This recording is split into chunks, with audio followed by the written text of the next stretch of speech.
Welcome, everybody. Welcome to our next episode of Making Hazing History with Mike and Hank. I'm your host, Mike Ayalon, CEO of Greek University, and our usual Sunday night co-host is Hank Nuwer, the author of Hazing, Destroying Young Lives, Wrongs of Passage, High School Hazing, and The Hazing Reader. And of course, after only 21 days in retirement over at Franklin College, Hank is already back to work over at Ball State. Welcome to the show, Hank.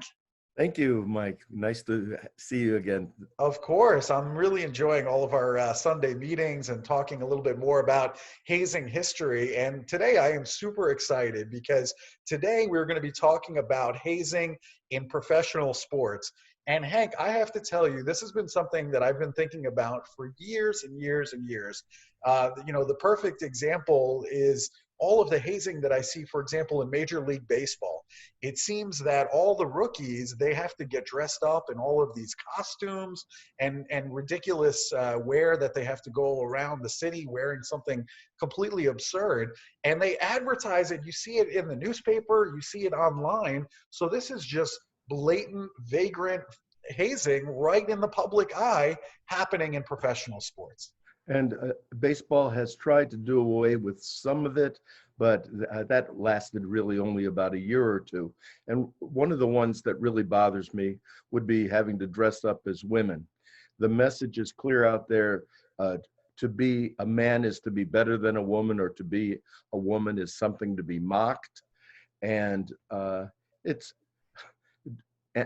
something that really should have gone out in the 20s and 30s. And this may be of interest.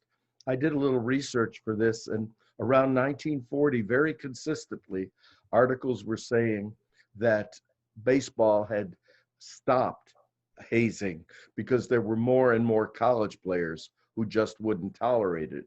But in the old days, and we're talking 1915, 1925, alligators in the bed for a rookie, clothes tied in knots. Often their clothes aren't there after a game, so they have to go back to the hotel in a dirty uniform. But it got even worse. There was a hockey player, I recall, in the 40s reading about, and I put this in my book on high school hazing because it was a good example of a bad example. And actually the rookie hid inside the bathroom of a train car, and this veteran hockey player set the car on fire. And it was very, very dangerous for all passengers at that time, just so the rookie would run out and he could take care of him. That's absolutely terrible. And I think the other problem that we have when we're talking about professional sports hazing is that you have young children that are looking up to all of these professional athletes, whether it be football or baseball. They see these examples of hazing happening in the public, and they think it's acceptable behavior because it's happening with all of their heroes out on the sports field. Yeah, and I've interviewed, I can't even tell you how many, 500 athletes, probably coaches over time, top amateurs and professional. Some of the greatest guys you'll ever want to meet, greatest women. And then there are sociopaths, very poor examples, and hazing seems to bring it out in some of these sociopaths that like to torment other people. When I was covering the Pacers way back in the day, I enjoyed interviewing Wayman Tisdale, who's one of the greatest players of all time. Always a smile on his face. Such a good player. He didn't need to haze anyone to show. And he died way too soon of cancer, as you may recall. Mm-hmm. But on that same team, there was a center who was merciless to a young female reporter. And he did it over and over again because I was doing quite a bit of work at that time, and would drop his towel just to see if she would look down, mm-hmm. while other players were just watching. It was awful. And then how do you step in on something like that with these guys? She toughed it out. He answered her questions, but I lost all respect for most of the Pacers, except Wayman Tisdale, an exception. Mhm. And I was there when Chuck Person, who's now in a lot of trouble for for offering recruits to college, to Auburn University, money with Adidas. He's in a lot of trouble. I saw him mercilessly haze Reggie Miller Huh. right there when I was in the locker room. Miller was hobbled with a toenail problem, and Person was just making his life miserable. Hmm. Now, some of these incidents really should have been criminal. I know one of the incidents that you talk about is something that happened with the New Orleans Saints about 22 years ago. The hazer in this case was Andre Royal, who seriously hurt two players on the team. What happened in that incident? Andre Royal led an initiation that reminds me very much of what killed a young uh, band leader at Florida A&M. It was a gauntlet. Royal was I would call him almost gang leader, who had collected coins all day, not a small coin, a big bag of coins, a big bag, and it turned it into a near lethal weapon. Imagine 60 veterans and a handful of rookies. A couple rookies refused to come out of their room. Uh, to put this delicately, the players urinated under their door, urinated on their clothes back when they got to the training practice, did some really miserable things to those who would not come out. But those who did come out, one decided he was going to try to slug his way out, and he got past the entire gauntlet, supposedly was through, and someone threw him to the floor right on his knee. And his career was nearly over from the beginning. It got worse.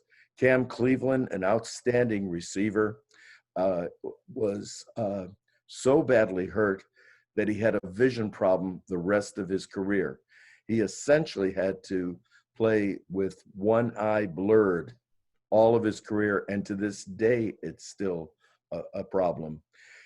He and Jeff Danish were two of the worst who were hit. Imagine them being hit with coins over and over again, and then have to go through a gauntlet with these big linemen swinging at you as you're going through. Danish made it through. His momentum carried him into a plate glass window. A bar saved him from falling 3 stories, which could have actually killed him. Okay, after all of this, the players were reluctant to say much, of course. One of the players had a black eye. The team covered it up. And for me, I have, to this day, absolutely no respect for Mike Ditka, no respect for the prosecuting attorney in New Orleans at the time. Ditka deserved to lose his career because he had permitted this activity that had happened in years previous. He traded Andre Royal, who was at the end of his career anyway, was not all that good, not all that valuable, and didn't last very long with the Indianapolis Colts, which was not a great team at that time. So Ditka's way of handling this was to make Royal a scapegoat, and then let's forget about it all. And what you can imagine, Ditka and his reputation for being tough as a broadcaster, he tries to give this off. Try to go as a rookie and complain that some lineman is harassing you, and you're going to get thrown out of the office. What's the matter? You're not tough enough? You don't belong in the NFL? So you're right, Mike. It's a huge problem, and to think it's been going on for over 100 years in sports. I blame people like Ditka. I blame the commissioners in every sport. They did a horrible job with steroids in just about every sport. They did a horrible job with female sports reporters when they first came in. They've done a miserable job in terms of dealing with issues of race. When is hazing going to stop? And staying with the NFL, there was another incident that happened with the Miami Dolphins. That's Richie Incognito and Jonathan Martin. Do you remember what happened with that case? Yes, exactly. In this one, Incognito for 2 years was harassing Martin, who was playing alongside him on the line. Mhm. Martin was oversensitive, uh, if you can call it that. Let's say he was very sensitive. He was a Stanford grad. He was his mother was threatened by Incognito as one of the hazing things that went on. He was called words that we won't use on here that have a strong racial context uh, in terms of getting these for email. And he had the players play jokes like Martin came in for the training meal. He had everybody leave the table and leave Martin sitting there alone. Mhm. That would be one of the gentler things that was done. Martin snapped essentially, and Martin has continued to snap. He never played very long in the NFL. He was struggling as a player anyway. This just about put the finish on his career. Then later on, he got in trouble. Basically, I'll paraphrase it, saying that someone who's bullied only has uh, two options. One of those was revenge, and he put a picture of a shotgun out. And they actually uh, cleared out, put a school on lockdown and cleared out the school because there were fears that he was going to be coming and completely snap. Incognito left Miami. He was suspended for a year. Then he didn't want to play for Miami anymore. He ended up with the Buffalo Bills. He's still likely to be playing this particular year. Uh, uh, Cam Cleveland, I read an interview with him where he said Incognito, when he played with him, was a scumbag, a curse in the locker room. And I've seen videos of Incognito in clubs bearing his chest completely naked from the top up and harassing waitresses. He's a pestilence that should not be in the NFL. Wow. That's just unbelievable that he's still in the NFL and operating this way. Again, it goes back to the hazing that we see on college campuses, athletics in this case. You just don't know what these people have been through before they came to college or before they got to the locker room. So you have no idea what Jonathan Martin had been through prior to him arriving at the Miami Dolphins that could have triggered him. And clearly, this is something that is going to last. And so, the damage that's being done, it's on a physical level, it's in a mental level, and who knows what trajectory now this sends his career that he'll never, ever be able to, be where he wants to be in terms of performance on the field because of the hazing that he's been through. And we've seen this with others, with baseball players, Sure. Greg Jeffries, who Darryl Strawberry was picking on him, sawing his precious bats in half uh, just to get a rise out of him. Jefferies made the Mets 2 years after they were the '86 champions. So this was a tight-knit team. And Wally Bachman was traded at second base to make room for Jefferies. Unfortunately, he was a very talented player. I think he played about 11 years. He had a slow start. And manager Dave Johnson kept playing him. The players joined in with Strawberry instead of joining in with Jefferies. Mhm. And he had problems, although he was a two-time All-Star. There were people who thought he was a potential Hall of Famer. Now, one of the things that was a real problem was that, and I'm not sure how to handle it, was that Jeffrey's father was a great college coach in baseball. And he would be around a lot, giving advice in spring training. The players mocked that, resented it, and Jeffries was pretty much influenced by his father. I would almost compare it to a tennis mom. That advice was amazing. He had incredible discipline. I think there was 8 things that Jefferies had to do every day to try to become better, but he didn't belong around the field, and he made Jefferies' miserable situation even more miserable. That's too bad. As a New Yorker, I remember Jeffries coming up through the system, and I remember how much fanfare there was around him and his career and what he was going Two, to be. two-time minor league player of the year. Yeah, there was a lot of attention on Greg Jeffries, and who knows how that could have turned out. That's just a shame. The other thing that I see out in the newspaper all the time is when rookies are made to pay the bill for some of the established people on the team. And when I say, pay the bill for food, I'm not just talking about a hamburger or something small. They'll go out and try to find the most extravagant meal they can find, lobsters, filet mignon, whatever, bottles of wine, whatever they can rack up the cost on to these rookies, they're going to do it and then brag about it and then show a copy of the receipt. And it's an astronomical amount of money for people that might not even be playing next week. Exactly. One that I saw, $35,000 for a bill. The players ordering bottles of wine, not even drinking it all, leaving the restaurant with bottles tucked under their arms, and ordering every appetizer on the menu, anything at all to build it up.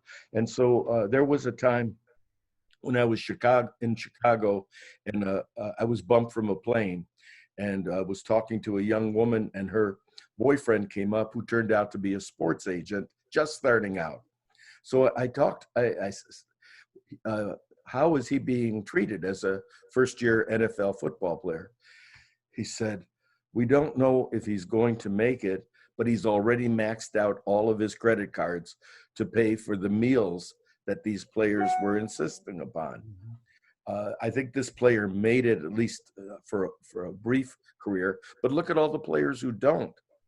They're coming in, and not all of them are big bonus babies. Not all of them are getting the money to help them afford this. And there are some players, let's face it, coming out of poor socioeconomic circumstances. They did everything right in college. They didn't take money from boosters, and now they're expected to pay all these bills. I think it's unconscionable. I agree completely. How do the coaches set the tone? I'm thinking about Andy Reid over at Kansas City. I mean, how does a coach set the tone for hazing or just some kind of policy against hazing in the locker room? It's interesting. So Andy holds the line at letting rookies carry shoulder pads. We remember there was a Dallas Cowboy rookie some years ago who rebelled against this, and the players on Dallas were very, very upset with him for that. So, but Andy won't let it go any further, and he's a tough coach and definitely has made it clear that you'll have to deal with him if you're doing any hazing at all. But he's not the only coach that has had a no hazing policy. And let's face it, the players are there to play. The coach is there to have camaraderie, not the cliques that are going to come out of this, and not the fact that a rookie is hampered in helping the team. This is just even bad business, and sports is a business. Mm-hmm. The one I think I'm most proud of is there was a time when the quarterback for Indianapolis, Peyton Manning, won the Hank Nuwer Anti-Hazing Award because he was dead set at Indianapolis against hazing. Unfortunately, he went to Denver, which has become one of the worst teams in terms of rookie haircuts and harassment. The coach, as you say, is all important. Right. In terms of, let's look at Mike Ditka. That's the worst of the worst as far as I'm concerned. Right. I'm with you. I think the leader sets the tone for the organization. And really, when we're talking about anti-hazing in sports, it really should be the coaches that are looking out for this kind of behavior. I'm sure they see it in practice and in other places. And, the same thing with fraternities and sororities. I mean, you really have to have leadership all united to say that there is no place for hazing in our organization. Anytime I see it, I'm going to call it out and I'm going to eliminate it. And you're not going to be able to hide from me because I'm going to see it. And that you have to take that ownership, and the buck has to stop with the coach or the leader of the organization. And then with the commissioner, who should have come down. On the prosecutor for New Orleans, you've got an eye injury. Danish had 13 stitches, and he was thrown off. The other player I mentioned to you was hobbled for a month. That is assault. Right. That is felonious assault. Royal and others, if the players identified them, should have been spending a year in jail. Yeah, I wonder about that. I wonder about the DAs that are working closely with these teams, whether it be on a college level or a pro level. Even the chief of police in some instances where maybe they have an allegiance to a particular university and they tend to overlook things to make sure that there's not negative publicity coming out. So, I start to think about some of those things. And in some of these cases that we've talked about here, clearly I think that there is some criminal behavior that's going on, but for whatever reason, it's not prosecuted. And until the prosecution is in line, until the DAs go after some of these people that are causing the hazing, it's just not going to stop, right? And athletes, not all athletes feel they are entitled. There are many who are the best people you've ever met. I mentioned Wayman Tisdale, for example. And I could mention a lot more great good guys than bad guys on a team. Sparky Lyle, for example, I don't know if he was a hazer, but interviewing him, he spit tobacco juice at my shoe. Oh my. I was with a guy named Roger Director. I was with Saturday Evening Post, then he was with Inside Sports. I then switched and went to Inside Sports. Roger Director went to Hollywood and became a multimillionaire for coming up with a show for Bruce Willis called Moonlighting back then. But he's standing with me, and Roger said, what are you going to do? And I said, nothing. I remember Billy Martin and the Marshmallow Salesman. Even if I win with Sparky Lyle, there's going to be 20 players coming down on me. But let's put it in perspective. I know Pete Rose had a inglorious end to his career, but one of the nicest guys ever that I interviewed, and he's one of those guys who remembers you every time, had a conversation. I was just horrified when Pete went down. He was one of my heroes. Sure. But the Sparky Lyles, the Mike Ditkas, they're the Richie Incognitos, they're the exception. Yeah. What about the role of sports writers? You're a writer. What role does a sports writer play in preventing hazing from happening? Well, I did an article for the University of Toronto Press on how sports writers contribute to the culture of hazing and named the reporters. Oh, you should see the mail that came in from the reporters. A fight I had with a Cleveland Plain Dealer editor who finally, after I sent him story after story of sexual hazing with high schools, finally said, he wrote me and said, I get it. Finally, he said, I get it. But the sports writers who were named didn't like it. I'm going to go back and revisit that for the new book and mention the new crop of sports writers. I think I jotted a note here down. See if I can find it here. Yeah, Bleacher Report, Tom Ertz Jr., quote, when done properly and safely, hazing is all in good fun. That's a recent one. Mr. Ertz, you're full of beans. And I got a lot of mail from these sports writers basically defending themselves and calling it the honorable right or a time-honored tradition. Baloney. I agree with you. It's complete baloney, and I think we have to get rid of it from professional sports because, again, I know my children and other children around this country are looking up to them in terms of their behavior, and they model everything that they do, everything from what they wear to their sneakers to even, their mannerisms around the plate. I mean, they idolize these athletes. And so we have to all be united, including the sports writers, to call it out and say this is unacceptable behavior, because I'm telling you, they're going to model that and bring that with them to the high schools or to the college campuses. And then this is a vicious cycle that we're never going to get out of. Yes, and I loved someone such as Charles Barkley when he played at Auburn and played pro, but he's exactly wrong when he says that we should not be held accountable as role models. You take that big salary, you're a role model, and you have responsibilities, and you're abdicating them when you're hazing and doing this with young kids emulating you. Yep, I completely agree. Well, listen, Hank, thank you so much for spending some time with us, telling us a little bit more about professional sports and what you're seeing over time in terms of hazing.